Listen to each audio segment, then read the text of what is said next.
Good morning and Merry Christmas! It's a great morning. My husband is upstairs kind of getting ready. Have to excuse the hair, no makeup. It's just a very relaxed day here with my Christmas tree. And I just wanted to share with everyone a recipe that I'm going to be having for dinner today. So, growing up, my mom always did a really big Thanksgiving. And then Christmas Eve, we always had appetizers because we had a lot of people coming in and out with gifts. And then Christmas Day, we had a pretty traditional meal. We either had a stuffed big chicken or Cornish hens with wild rice dressing. Um, we always had some kind of traditional thing. So today, this week, my husband asked me if I could do a really traditional Christmas dinner. He's never had one really before. He's getting ready to deploy in just about a week. And so I want to do something very easy, but very classic and very special. So come on, I'll show you what's going on in the kitchen. All right, so here are the ingredients for what I'm going to be making today. And I'm going to be making a traditional prime rib roast, a very small one, just enough for 2 people and maybe some leftovers. And that doesn't have a bone, and I'll show you that in just a moment. First, I'm going to also talk about the roasted veggies that we're going to do to go with this prime rib. So in this bowl here, I have some cut parsnip and a carrot.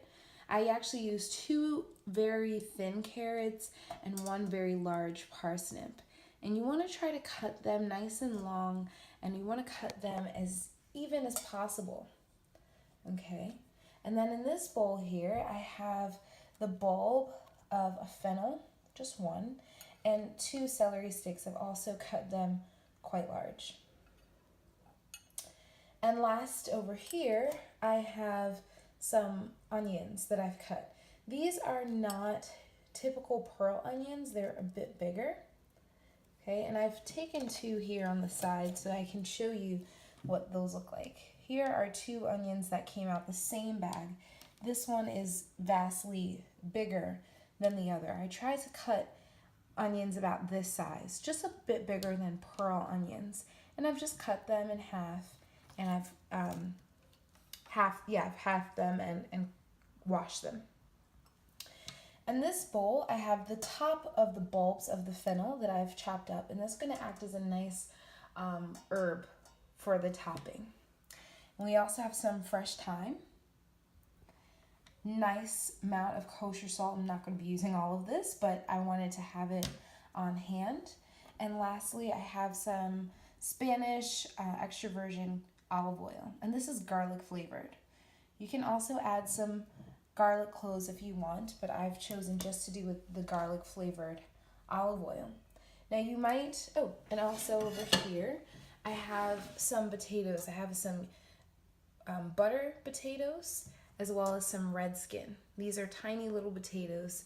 I've used about half a bag of both of them, and the other half is on the countertop.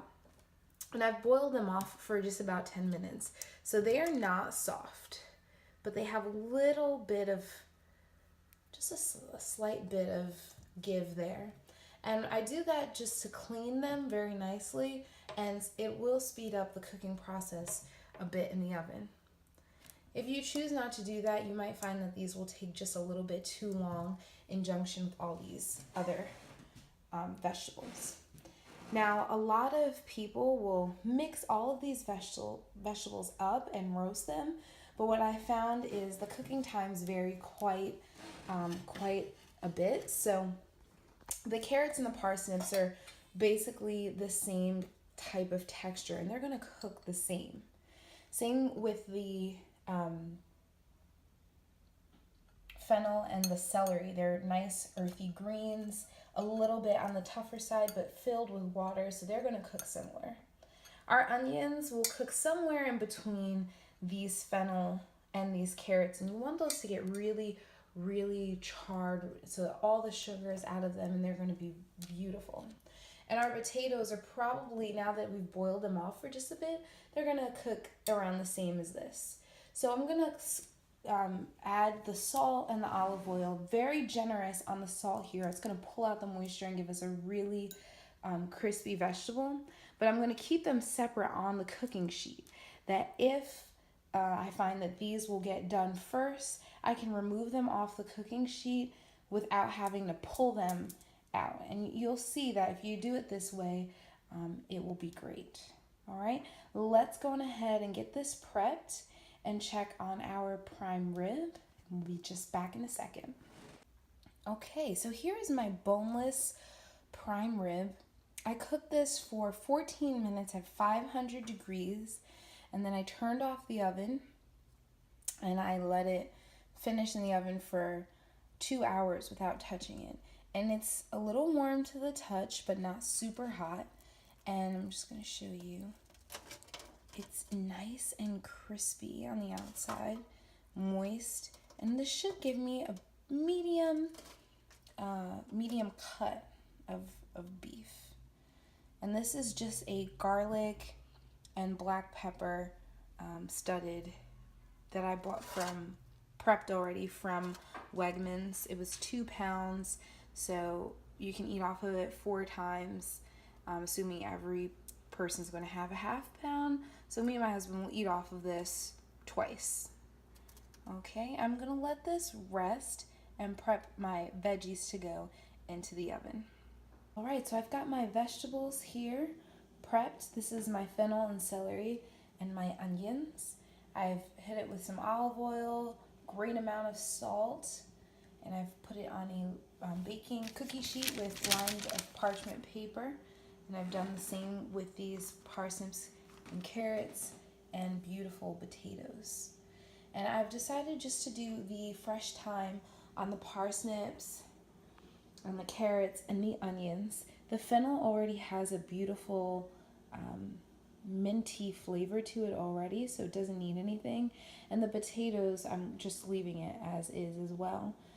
My ribeye has lots of freshly coarse black pepper, and so I don't really need black pepper on these. That will bring out in itself. And just as these come out, I'm going to hit it with the tops of the fennel as an herb finishing. All right, so I've got my oven heated up at 400 degrees. I'm going to pop them in. They should take anywhere from 20 minutes to a half an hour, depending on your oven and how big you've cut your vegetables. Just keep an eye on them after 20 minutes and cook them until they're tender and as done as you would like them. It smells so great. I mean, fennel is really a nice touch. We always have potatoes and onions and carrots and celery, but the parsnips and the fennel really make it very special. Okay, so I sliced up that prime rib, and I don't know if you can see, but it's incredibly juicy. I would say this is medium to medium well. I can touch this because it's just me and my husband eating it, and my hands are clean. Okay. It's just amazing. I wanted to show you how tender this is. It's just a little piece I'm going to enjoy while I wait for the veggies to come out. I'm just so incredibly surprised at how tender.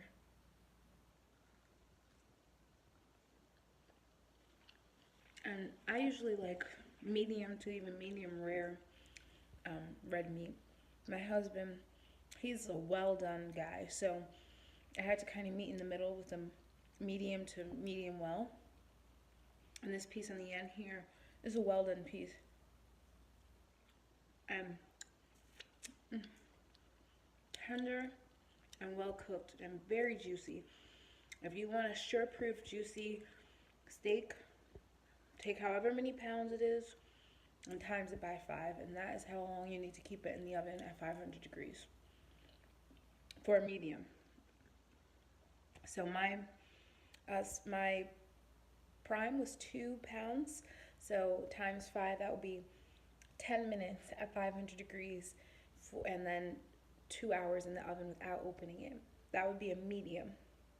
However, I want to go like medium to medium well, so I did 14 minutes 14 to 15 minutes in the oven, and then turn off. Don't open it. Resist the urge, because that I just ate is so juicy and well worth it. All right, and this is our finished product, everyone.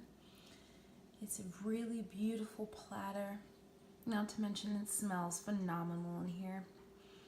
And I love the choice of vegetables that I've picked. It's really beautiful to look at. Lots of different colors. You know, the carrots really pop out, and the green veggies, the fennel and the celery underneath. You can have this just by itself, or you can serve it with some popovers, gravy, or a nice salad, maybe something light, cranberries and gorgonzola, and that will be it. Thank you so much for watching this video today. I want to wish you a Merry Christmas, and I hope you enjoy.